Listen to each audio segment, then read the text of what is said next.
Hello and welcome. If you're a caregiver for someone with dementia, you know that the end of the day can be, well, it can be the toughest part.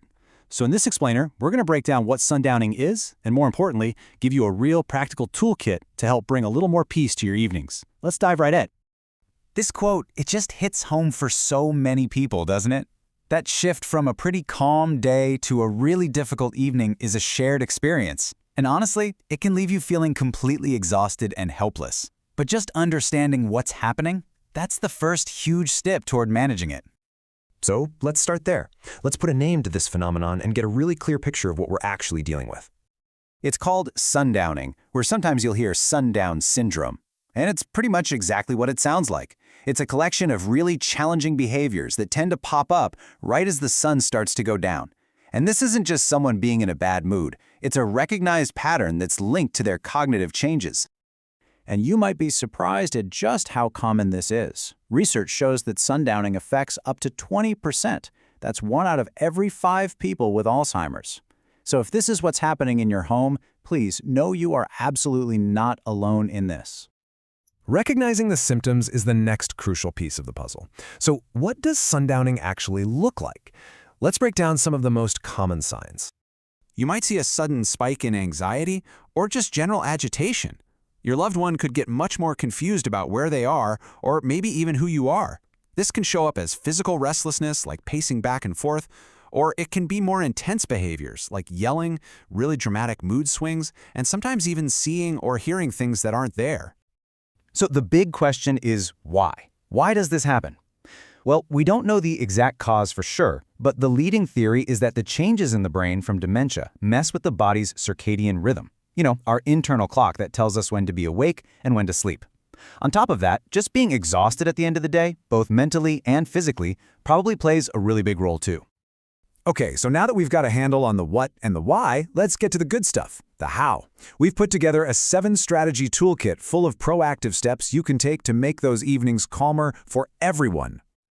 Our first 3 strategies are all about being an observant detective. It's about tracking behavior, anticipating needs before they become problems, and shaping the environment around you to encourage calm. The first strategy is so simple, but it is incredibly powerful. You've got to become a pattern finder. Grab a notebook and start tracking the daily activities, paying super close attention to those couple of hours right before the sundowning usually kicks in. You'll be amazed. After just a few days, you might start to see exactly what could be triggering these episodes. Strategy 2 is all about getting ahead of the curve. You know, someone with dementia might not be able to tell you that they're in pain or hungry or thirsty. So an hour or 2 before that difficult time of day, go on the offense. Proactively check in, offer a snack, make sure the toilet's been used, maybe time their pain medication so it's working by late afternoon. The environment around you has immense power. As that daylight starts to fade, turn on plenty of lights inside to get rid of any spooky shadows. And here's a great tip. Close the curtains before it gets dark outside to avoid those confusing reflections in the windows. Try swapping a blaring TV for some soft, soothing music, and avoid noisy chores or stressful things like bathing during this tricky time. Okay, so we've talked about your loved one's needs and their environment, but there is a critical piece of this puzzle we haven't even touched on yet, and it has everything to do with you.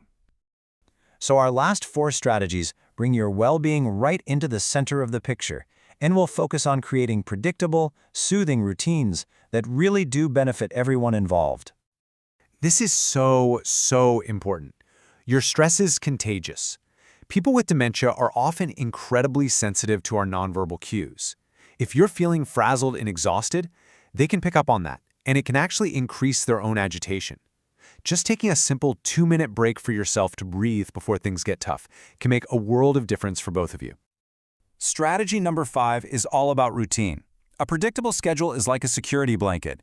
It reduces the hard work of making decisions, which for a brain navigating dementia creates this profound sense of safety in what can feel like a very confusing world. So, try to keep wake-up times, meals, and bedtime really consistent. Plan those bigger activities or appointments for the morning when they're likely at their best, and save the afternoon for quieter things. And finally, strategies 6 and 7, they work together to build a bridge to better sleep, create a really relaxing atmosphere with soft music or maybe some calming scents like lavender.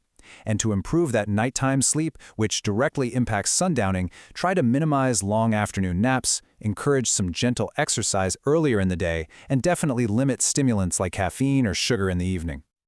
Woo!